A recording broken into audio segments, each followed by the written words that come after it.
Ticket Ajay Nanda ji को मिले तब भी कार्यकर्ता काम करेंगे, टिकट मंगू शाह जी को मिले तब भी काम करेंगे। कहा जाता है कि भारतीय जनता पार्टी में लॉबिंग है, हो सकता है अमित शर्मा नंदा जी को पसंद करते हैं इसलिए डिस्ट्रिक्ट बॉडी में नहीं आए। क्या बात है, ऐसी है। मैं नंदा जी को भी पसंद करता हूँ, ऐसे मैं माना जा सकता है। मैं बलदेव जी को भी पसंद करता हूँ। जो है कुलदीप राज दुबे जी, जो जिनको हम मंगू शाह जी बोलते हैं, जहाँ सरब सिंह जी है, जहाँ शील जी हैं, जहाँ चमन जी हैं, जितने भी लोग हैं, तो ग्रुपिज्म की बात मुझे लगता नहीं है पूरे तरीके से, लेकिन थोड़ा बहुत। जैसे कुलदीप राय दुबे जी के बारे में चलती है अफवाहें कि वो तैयारी कर रहे हैं चुनाव की, क्या यहाँ से नंदा जी भी कर रहे हैं कि हो सकता है इनको मौका मिल जाए? सर सभी नेता अपने अपने लेवल पे लगे हुए हैं, ऐसा नहीं है कि कोई नहीं कर रहा। यहाँ पर टिकट अजय नंदा जी को मिले तब भी कार्यकर्ता काम करेंगे, टिकट मंगू शाह जी को मिले तब भी काम करेंगे। अगर बलदेव जी कटरा में है, वो रियासी में आके भी चुनाव लड़ लें तब भी कार्यकर्ता उनके लिए काम करेगा। यहाँ पे यही फर्क है। या ना वरुण जूही तो काउंसलर हैं, उधमपुर में भी तो डीडीसीज बीडीसीज को उन्होंने स्पोक्स पर्सन बनाया डिस्ट्रिक्ट बॉडीज में, तो यहाँ पे रियासी में ऐसा क्यों है? लोग नहीं, ऐसा नहीं है कि बनाया नहीं उन्होंने या नहीं बना रहे थे, मतलब बना रहे थे। 2014 या 2018-16 के बाद बीजेपी के रियासी में क्या कंट्रीब्यूशन क्या? जो डिग्री कॉलेज पौनी में भी खुला है, डिग्री कॉलेज कटरा में भी खुला है, उसके अलावा ग्रिड स्टेशन का काम जोरों से चला था। यहाँ पे ऐसा प्रिडिक्शन करना भी गलत है कि मेरे को 8 महीने या 9 महीने बाद चुनाव हैं तो मुझे चेयरमैन का कैंडिडेट बनाएंगे। वरना हर आदमी चाहता है, आज को कौंसल में अगर 13 आदमी हैं तो 13 में से ज़रूर 4 आदमी ऐसे होते हैं कि जो चाहते हैं कि हम चेयरमैन बने और काम करें।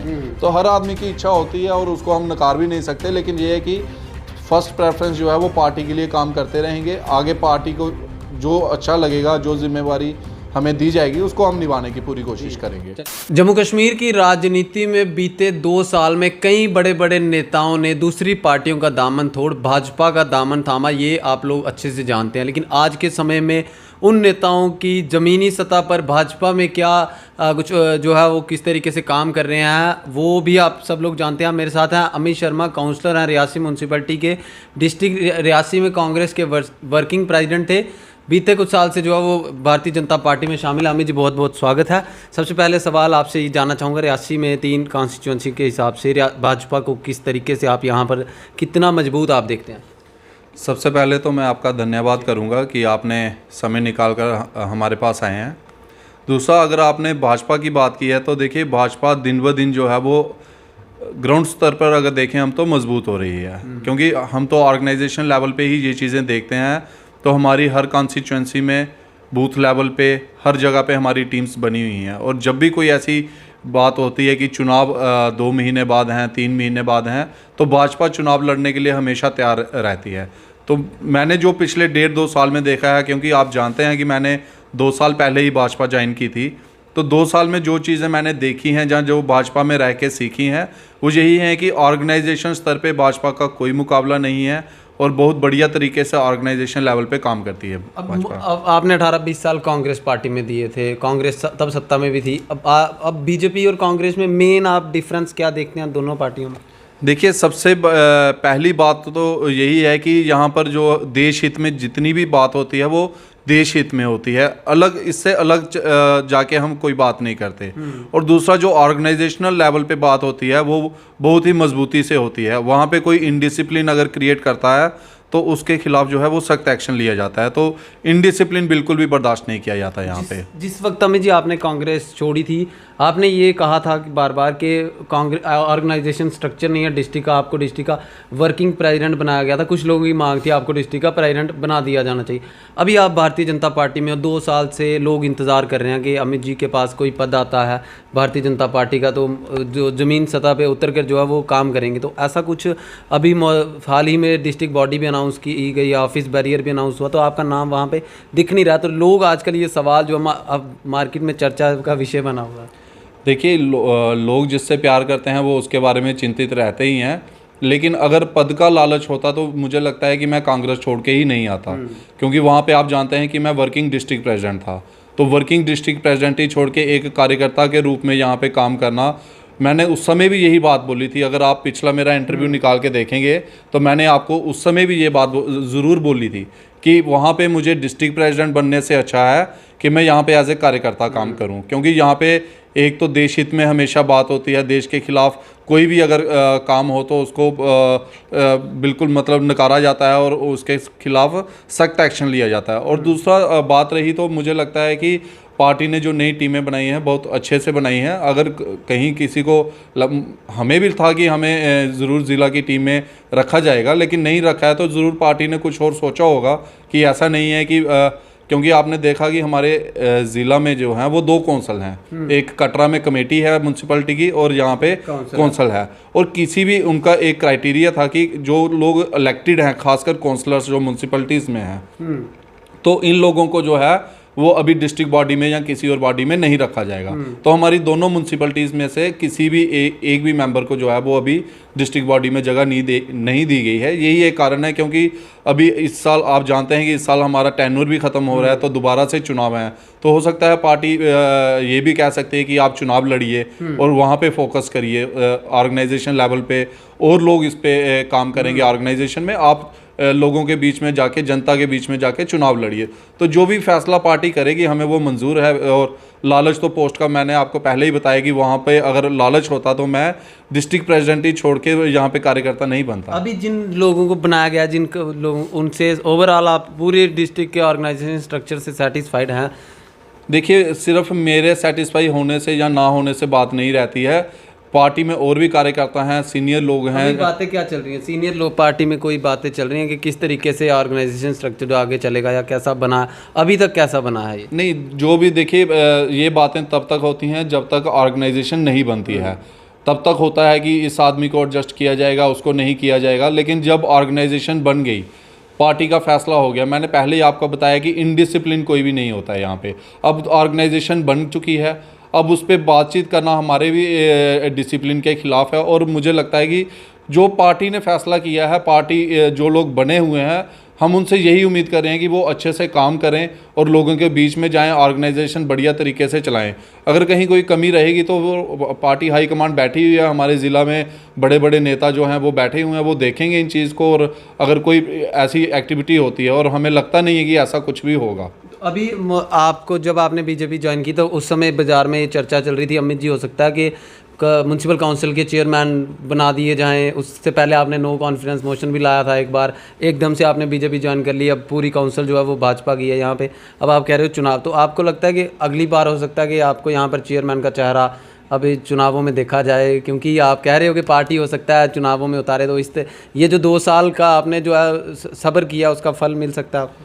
देखिए, ऐसा नहीं है, क्योंकि मैं आपको एक चीज़ बताता हूँ कि कुछ भी पहले प्रिडिक्ट करना वो गलत है। और भाजपा में तो बिल्कुल भी ऐसा नहीं होता है, क्योंकि कांग्रेस में हो सकता था कि पहले ऐसी चीज़ें होती हैं, लेकिन यहाँ पे ऐसा प्रिडिक्शन करना भी गलत है कि मेरे को 8 महीने या 9 महीने बाद चुनाव हैं तो मुझे चेयरमैन का कैंडिडेट बनाएंगे।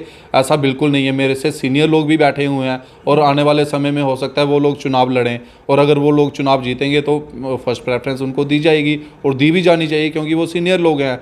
और दूसरा ये चीज़ है कि अभी जब भी नोटिफिकेशन 5, 6, 7 महीने बाद आती है, तब क्या पता क्या होना है, कौन से वार्ड रिज़र्व होने हैं, कौन से ओपन होने हैं।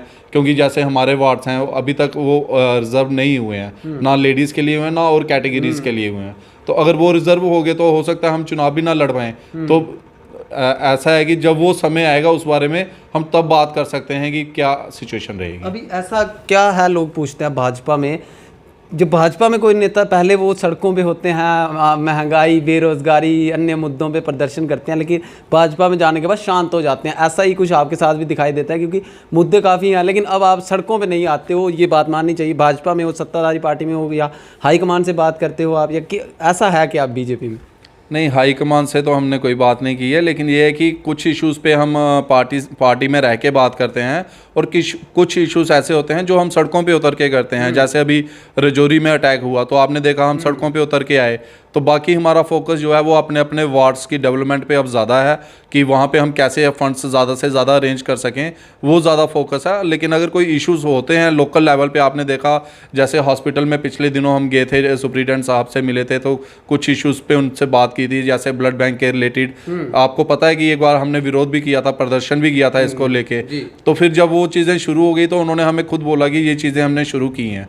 तो उस समय हम उनसे जाके मिले थे और बातचीत की थी। लेकिन मुझे लगता है अभी भी प्रॉपर तरीके से जो है वो ब्लड बैंक हमारा शुरू नहीं हो पाया है। तो वो हम सोच रहे थे कि फिर से एक बार जाके सीएमओ साहब से या उनसे मिलें कि आखिर प्रॉब्लम कहाँ तक आ रही है, कहाँ पे आ रही है प्रॉब्लम, ताकि हम जो है अपनी हाई कमांड से बात करें। अगर हाई कमांड के लेवल पे कोई बात है तो वो उन तक पहुंचाते हैं और उनको बोलते हैं कि आप सेंटर में बात करिए। हमारे आपने देखा पिछले दिनों हेल्थ मिनिस्टर साहब भी आई थी, तो हमने उनसे भी इस ताल्लुक में बात की थी और उन्होंने पूरा आश्वासन दिया था कि हम ये जो इश्यूज़ हैं छोटे छोटे इनको शुरू करेंगे। और कुछ बातें होती हैं जो ओपनली नहीं की जाती, जैसे वो अंदर जब बात हुई थी तो हमारे डायरेक्टर जो हेल्थ के थे तो उन्होंने कुछ इन्फॉर्मेशंस गलत दी थी मैडम को, तो हमने उसका अंदर पूरा विरोध किया था। शायद आप भी वहीं पे थे, बाहर थे, तो हमने उनको उस समय बोला था कि ब्लड बैंक आपका चलता नहीं है, आप बोलते हो ब्लड बैंक चल रहा है हमारा, तो ब्लड बैंक आपका नहीं चल रहा, आप मैडम को गलत इन्फॉर्मेशन क्यों दे रहे हो। जहाँ और चीज़ें, जैसे इन्होंने कहा कि जो हमारा बाजार में मदर चाइल्ड हॉस्पिटल खुल रहा है, तो हमारे डायरेक्टर साहब ने उस समय कहा कि ये नहीं खुलना चाहिए, यहाँ पे ज़रूरत नहीं है। प्रदर्शन भी हाँ, तो उसके बाद आपने देखा प्रदर्शन भी किया स्थानीय लोगों ने, जो ऑल पार्टी डेवलपमेंट फोरम है, तो उन्होंने प्रदर्शन भी किया। अभी भी खुल नहीं रहा। कुछ कहते, कोई लोग कह रहा है कि बीजेपी चाहती है ये यहाँ पे नहीं खुलना चाहिए। आप मानते हैं इस बात को? नहीं, ऐसा नहीं है। अगर बीजेपी चाहती तो जब बीजेपी सत्ता में थी इसकी फाइल तब से ही चल रही है और तब से ही प्रोसेस चल रहा है, और तब की चीफ मिनिस्टर जो थी मैडम, तो उन्होंने ही इसको सैंक्शन किया था। तो ऐसा नहीं है कि बीजेपी नहीं चाहती है, कुछ ब्यूरोक्रेट्स हाई लेवल पे हैं, जो ब्यूरोक्रेट्स हैं वो हमारे एडमिनिस्ट्रेशन की तरफ से भी मैं बोल सकता हूँ कि कुछ कमी रहती है कि इन्फॉर्मेशन जो है वो सही तरीके से नहीं जाती। क्योंकि इन्होंने जो हमारे सामने बात हुई थी तो ये कहते हैं कि हमारे यहाँ पे 20-25 डिलीवरीज होती हैं एक महीने में, जो डिस्ट्रिक्ट हॉस्पिटल में होती हैं। तो अगर 20-25 डिलीवरीज यहाँ पे होती हैं, तो जब हम मदर चाइल्ड स्पेशल हॉस्पिटल खोल देंगे तो इतनी डिलीवरीज के लिए हम नहीं खोल सकते।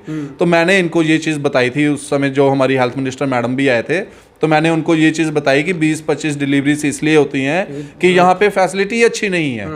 क्योंकि जो मैक्सिमम लोग रोज़ के 5-10 लोग जो हैं पूरे ज़िले से 10-15-20 लोग जो हैं वो जम्मू में जाके डिलीवरीज होती हैं, वो रेफ़र होते हैं, जहाँ कुछ अपनी मर्जी से अच्छी फैसिलिटीज़ के लिए प्राइवेट हॉस्पिटल की तरफ जाते हैं।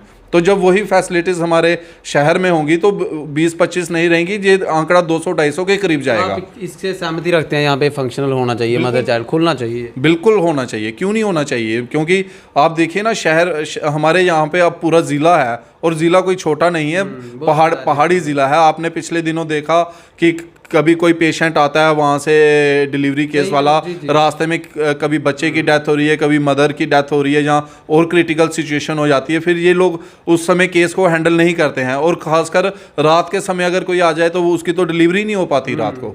तो मदर चाइल्ड जब स्पेशल खुल जाएगा, मदर चाइल्ड हॉस्पिटल खुल जाएगा, तो मुझे लगता है कि रियासी पूरे ज़िला को इसका फ़ायदा होने वाला है। इसके अलावा आप क्या देखते हैं 2014 या 2018-16 के बाद बीजेपी के रियासी में क्या कंट्रीब्यूशन, क्या मेन चीज़ें देखते हैं जो काम भाजपा ने किए? क्योंकि अगर चुनाव आएंगे तो हो सकता है लोगों को कहा जाए कि ये हमने काम किए थे। क्या आपको लगता है ज़मीनी सतह पर काम? देखिए, ज़मीनी सतह पे अगर आप बात करेंगे तो सबसे पहले तो आपने भी देखा कि हमारे जो डिग्री कॉलेज पौनी में भी खुला है, डिग्री कॉलेज कटरा में भी खुला है। उसके अलावा ग्रिड स्टेशन का काम ज़ोरों से चला था, अब फाइनल स्टेज भी हो चुका है। अब शुरू क्यों नहीं हो रहा है? हो सकता है कुछ ऊपर लेवल पे कोई प्रॉब्लम हो, थोड़ी बहुत। काम तो बिल्कुल ख़त्म हो चुका है, और इसका जो आने वाले समय में रियासी ज़िला को जहाँ, और ख़ासकर रियासी कस्बे को फ़ायदा होने वाला है इस ग्रिड स्टेशन का, बहुत ज़्यादा होने वाला है। जो बिजली की दिक्कत है वो नहीं रहेगी।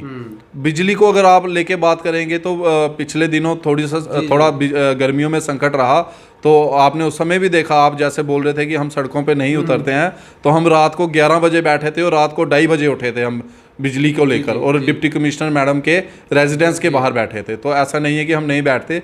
तो ये ऐसे इश्यूज हैं, मतलब जो आपने बोला कि क्या डेवलपमेंट इनकी हुई है, तो अभी सुनने में आ रहा है कि हमारा जो विंड प्रोजेक्ट है बाबा बिड्डा में, वो भी सैंक्शन हो चुका है। तो ये बहुत बड़ी बात है। कुछ काम आप देख रहे हैं, जैसे रियासी कटरा रोड की हालत हमारी बहुत ख़राब है, काम लगा हुआ है लेकिन जो प्रोग्रेस है वो कम है। मतलब पेस जो होनी चाहिए, उसकी स्पीड होनी चाहिए, वो स्लो है। उस बारे में हमने बहुत बार बात की भी है, लेकिन हमारे कुछ एडमिनिस्ट्रेशन की तरफ से हो सकता है, या जो ऑफिशियल्स पीडब्ल्यूडी के हैं उनकी तरफ से कोई कमी रह गई थी। क्योंकि हमने जब बात की थी तो इन्होंने उस समय तक डीपीआर भी नहीं भेजी थी। तो उस वजह से डिले हुआ है। बाकी अगर हम कहें कि गवर्नमेंट की तरफ से कोई कमी है तो सरकार तो खुला पैसा दे रही है, क्योंकि आप देख रहे हो काम लगा हुआ है यहाँ से कटरा से लेके रियासी तक, और रियासी से लेके आगे पौनी तक भी लगा हुआ है ज़ोरों से। मुझे लगता है कि अगले साल तक ये ब्लैक टॉपिंग हो जाएगी और लोगों को बढ़िया रोड मिल जाएगा। ऐसा कहा जाता है कि भारतीय जनता पार्टी में लॉबिंग है, आप मानते हैं इसे? सर मैंने तो लॉबी देखी नहीं है, लेकिन ये है कि अब जैसे मैं आपको पसंद करता हूं तो मैं आपके ऐसा जुड़े तो हम पार्टी के साथ माना जा सकता है अमित शर्मा नंदा जी को पसंद करते हैं इसलिए डिस्ट्रिक्ट बॉडी में नहीं आए। क्या बात है, ऐसी कोई बात नहीं है। मैं नंदा जी को भी पसंद करता हूँ, नहीं, मैं बलदेव जी को भी पसंद करता हूँ, और मैं जो है कुलदीप राज दुबे जी जो जिनको हम मंगू शाह जी बोलते हैं, जहाँ सरब सिंह जी हैं, जहाँ शील जी हैं, जहाँ चमन जी हैं, जितने भी लोग हैं। नहीं, लॉबी नहीं है। आपने जब एक नेता का नाम लिया तो मैं सभी 5-6 जो हमारे बड़े नेता हैं उनका नाम ले रहा हूँ। मैं सबको पसंद करता हूँ, और किसी लॉबी सिस्टम में ना, अगर मेरा कांग्रेस छोड़ने का रीज़न था तो वो कुछ ऐसे ही रीजंस थे जिनको छोड़ के हम यहाँ पे आए थे। और यहाँ पे अगर आप बोलेंगे कि किसी को टिकट मिला तो दूसरा ग्रुप काम नहीं करता है, या ऐसा कुछ नहीं है। जब आप चुनाव आने दीजिए, सभी एक साथ मिलके काम करते हैं, तो ग्रुपिज्म की बात मुझे लगता नहीं है पूरे तरीके से। लेकिन थोड़ा बहुत तैयारी कर रहे हैं चुनाव की, जैसे कुलदीप राय दुबे जी के बारे में चलती है अफवाहें कि वो तैयारी कर रहे हैं चुनाव की। क्या यहाँ से नंदा जी भी कर रहे हैं कि हो सकता है इनको मौका मिल जाए? सर सभी नेता अपने अपने लेवल पे लगे हुए हैं, ऐसा नहीं है कि कोई नहीं कर रहा है और अपने लिए कोई तैयारी नहीं कर रहा है। सभी जो है वो पार्टी के लिए काम कर रहे हैं।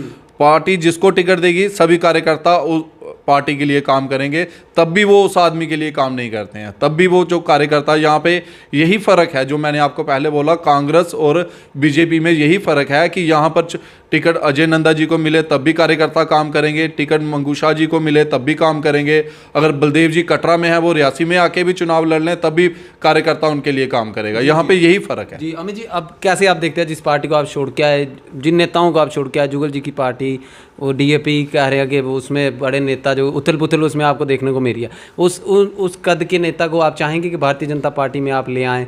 या अब उस समय कहा जाता था जब डिलिमिटेशन कमीशन की एक रिपोर्ट आई, ड्राफ्ट कहा गया रियासी अलग कॉन्स्टिट्यूंसी, श्री माता वैष्णो देवी अलग, तब से लेकर आज तक ये लोग कहते हैं कि अमित जी ने गलती कर दी, यहाँ से रियासी से जुगल जी ने उनको उतार देना था।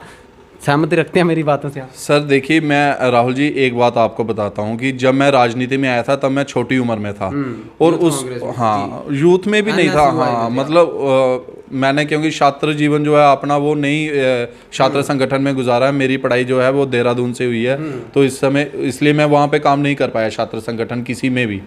लेकिन एक चीज़ मैं आपको बताऊं कि जब मैं राजनीति में आया था तो मैं ये सोच के आया था कि मैं लोगों के काम करूंगा, सेवा भाव से, मतलब लोगों के काम करूंगा। मेरे लिए कोई पद मायने नहीं रखता था। तो लेकिन जब आप राजनीति में आते हैं तो फिर आपको जब आप काम करते हैं तो कोई ना कोई पोस्ट आपको मिलती है, फिर आपको उसको निभाना पड़ता है।